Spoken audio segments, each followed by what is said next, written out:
49 tahanan menghabiskan 567 hari. Menggunakan sendok untuk menggali terowongan 80 meter. Memindahkan tanah sebanyak 55 ton dan berhasil lari dari penjara. Film hari ini diambil dari kejadian asli. Cerita dimulai. Ini hari ketiga mereka masuk penjara.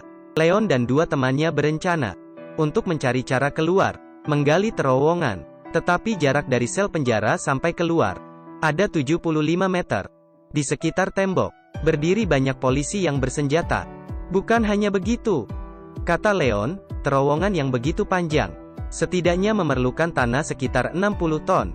Jika tidak ada penyimpanan tanah yang besar, semuanya omong kosong saja. Kemudian Bigot menemui Rafael, mengatakan dia ingin bergabung. Tetapi karena tidak dekat, Rafael pura-pura bodoh. Hari kelima, mereka memilih dinding di belakang meja. Di sini tidak terlalu mencolok, dan sepertinya kurang kokoh.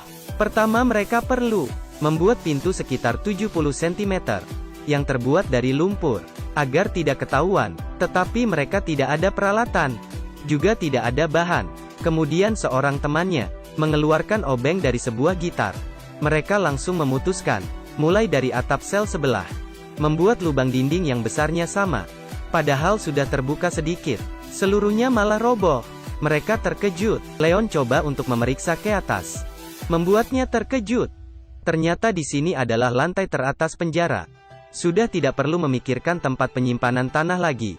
Tiba-tiba terdengar suara gitar dari temannya.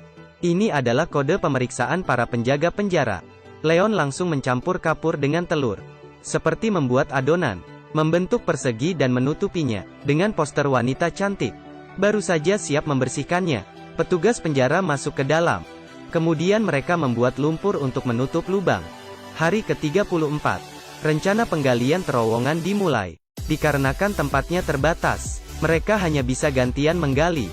Kemudian orang yang berbeda memindahkan tanahnya ke atap kamar sebelah. Untuk berjaga-jaga, mereka mengutus orang berjaga dan memberi kode. Hari ke-77. Rafael membawa tas yang berisi tanah seperti biasa. Tidak terpikir datang seorang polisi. Dia bertanya apa isi tas Rafael. Rafael sengaja menjawab 4 bom bakar dan 5 bom granat. Saat buka tas melihat isi baju dan kalengan, polisi tidak lanjut mengecek. Hari ke-83. Tanah di atap sudah tumpuk menjadi bukit. Tetapi setelah diukur, penggaliannya tidak sampai 4 meter. Jika kecepatan terus seperti ini, maka mereka butuh waktu 4 tahun untuk menggali 75 meter. Saat ini sedang mengadakan pemilihan umum. Jika terjadi kekacauan, situasi di dalam penjara akan semakin memburuk. Sehingga Leon memutuskan untuk menambah orang. Setelah analisis, mereka seleksi lebih dari 100 tahanan, dan memilih belasan tahanan yang bisa dipercaya dan berkemampuan. Karena tim pelarian ini semakin besar, mereka membuat jadwal yang ketat. Setiap hari harus menggali 100 kg. Sehari 4 shift dan setiap shift 2 jam. Setiap kali selesai bekerja harus membersih seluruh tubuhnya. Tidak boleh menunjukkan kelelahan. Selain itu, mereka harus tahu waktu penggantian shift setiap polisi. Dan kebiasaan patrolinya. Untuk mengurangi risiko, mereka melubangi plafon di setiap kamar. Untuk mempercepat penyampaian tanah dan informasi. Suatu hari Leon sedang menggali. Rafael memanggil dia. Tetapi tidak ada balasan. Dia merangkak masuk. Leon sudah jatuh pingsan. Ternyata semakin dalam terowongan, semakin menipis oksigennya. Semua akan berisiko sesak napas di dalam. Rafael meminta segulung kantong plastik dengan pengacaranya. Dan mendapat alat dari tahanan tua yang bertugas memperbaiki mesin. Dengan syarat membawa dia lari setelah semua selesai. Sejak ada ventilasi, penggalian berlangsung lancar. Hari kunjungan berikutnya, Rafael minta istrinya menghubungi keluarga tahanan lain. Karena jalan keluar terowongan harus ada yang urus. Tiba-tiba kepala polisi melakukan razia dadakan. Meskipun kabar razia ini cepat tersampaikan, tetapi karena terowongan ini sudah panjang, mereka tidak bisa kembali dengan cepat. Melihat polisi hampir tiba lantai atas, Rafael hanya bisa mengajak tim pelarian untuk menghalangnya. Memanfaatkan kekacauannya, orang yang menggali akhirnya selesai menutupi lubang. Tetapi konsekuensi dari kerusuhan ini berat. Rafael yang memulai dipukuli dan dikurung. Hari ke-413. Mereka sudah menggali 50 meter lebih. Belum sempat senang. Rafael, Leon, dan Jerman 3 orang ini masuk koran karena hukuman mati mereka. Ternyata karena kerusuhan sebelumnya membuat kepala polisi marah. Untung saja masih ada waktu sebelum dieksekusi. Hari ke-524. Tanah di luar penjara muncul sebuah lubang kecil. Sebuah sedotan keluar dan menyemburkan cairan merah. Tidak lama, seorang pria membawa seekor anjing menghampiri. Berkeliling sesaat kemudian pergi. Tidak lama kemudian ayah Leon membawakan kabar buruk. Mereka menyimpang dari tujuan sebesar 40 inci. Jalan keluar sekarang, tepat di dalam jangkauan lampu sorot. Selain mengatur posisi dan lanjut menggali, mereka tidak punya pilihan lain. Hari ke-559. Harapan sudah di depan mata. Tiba-tiba beberapa puing jatuh dari atas kepala. Semua menghentikan pekerjaan mereka. Kemudian muncul goncangan yang kuat. Sudah mau gempa. Mereka bergegas kembali. Di malam hari Leon pergi memeriksa terowongan. Untung saja tidak runtuh. Tetapi ini pasti tidak tahan gempa kedua. Mereka langsung memutuskan untuk lari minggu depan. Setelah dapat kabar, keluarga mereka yang di luar penjara bantu menyiapkan paspor dan uang tunai untuk pelarian. Tanggal 29 Januari tahun 1990, 50 tahanan berpartisipasi dalam pelarian ini. Mereka menonton televisi setelah makan seperti biasa. Saat 2 orang polisi berganti shift, mereka pergi satu-satu. Kebetulan acara televisi hari ini sangat menarik. Tidak ada satupun penjaga yang menyadari.